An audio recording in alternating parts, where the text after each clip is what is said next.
Shalom, everyone, and apologies, I'm going to speak in English today and not speak in Hebrew, but thanks for your understanding. Just to give a quick overview on what makes climate so challenging for the financial sector.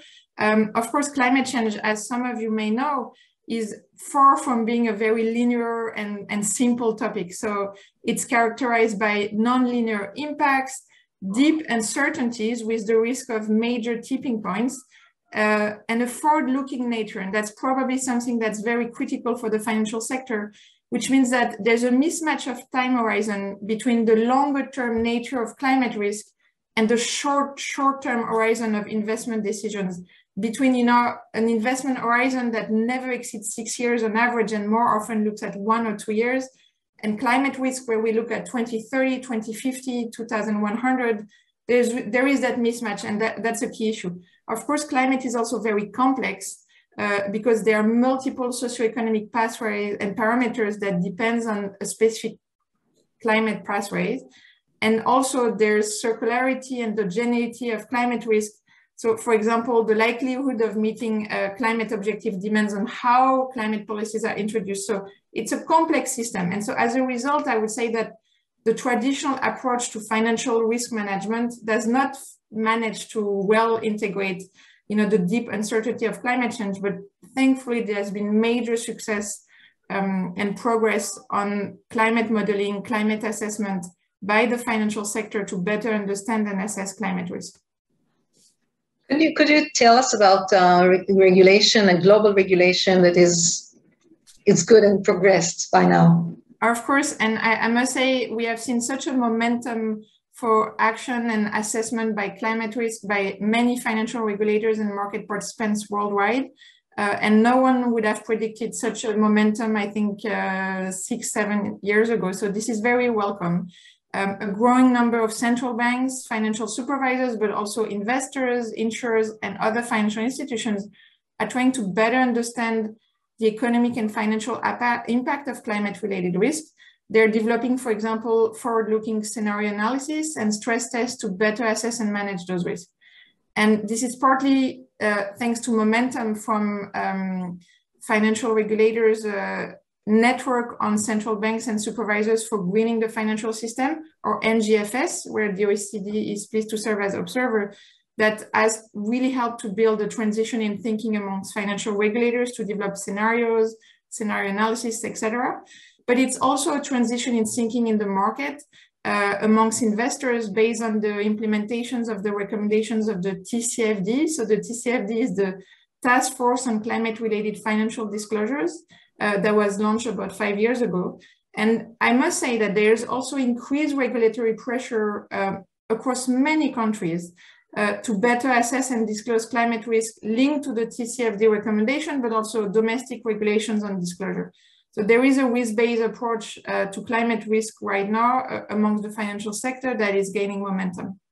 And perhaps just to give a few examples of additional efforts that some areas of the world are also trying to better understand the adverse impacts of the financial sector on society and the planet.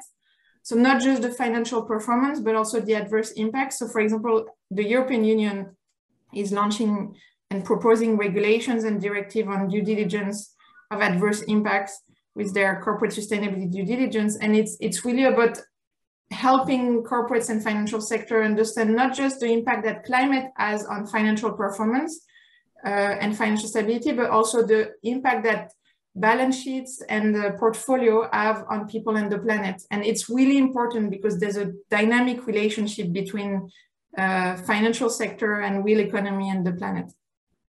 What actually will happen if countries will wait? Countries that are not really influenced now for climate change or less influenced, they will just wait a little bit and still enjoy profits from oil, from gas, from all the fossils that are still profitable. What will happen? That's a major question that every financial actor listening should ask themselves, which is that, of course, in an ideal world, all governments across the world should set very stringent climate policies and send the right signals to the market to act on climate now and avoid the increased cost of action tomorrow. And of course, there are political economic challenges to setting, for example, carbon prices We have seen it across many countries worldwide, Australia lately, that, you know, when you set a carbon tax, there are issues for regulators and policymakers to be able to politically bear the social and political cost of carbon action. So while it would be very, very important for governments to set right signals, the financial sector may not need to afford to wait for the right policy signals, because once we reach a threshold of too little, too late action, there's a massive risk of a disorderly, very disorganized and very costly transitions that would create very high stranded assets in the financial sector. And so it's very important for the financial sector, not just from an ethical and not at all from an ethical point of view, to think about climate change, but really from the perspective of how much is the risk of the stranded assets in my portfolio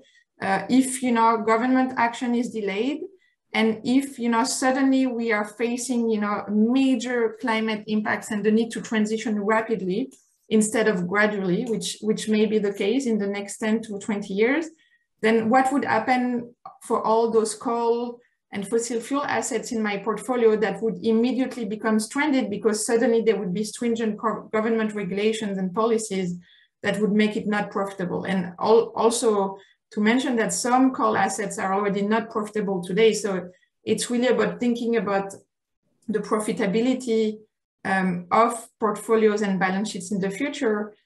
But from the perspective of financial regulators and supervisors listening to us, I think what many supervisors are thinking about right now about climate change is what is the financial stability impact of those stranded assets linked to transition risk that may accumulate across the economy and have transmission channels to the financial sector. And that's transition risk, and also, you know, what's the physical risk impacts on financial stability.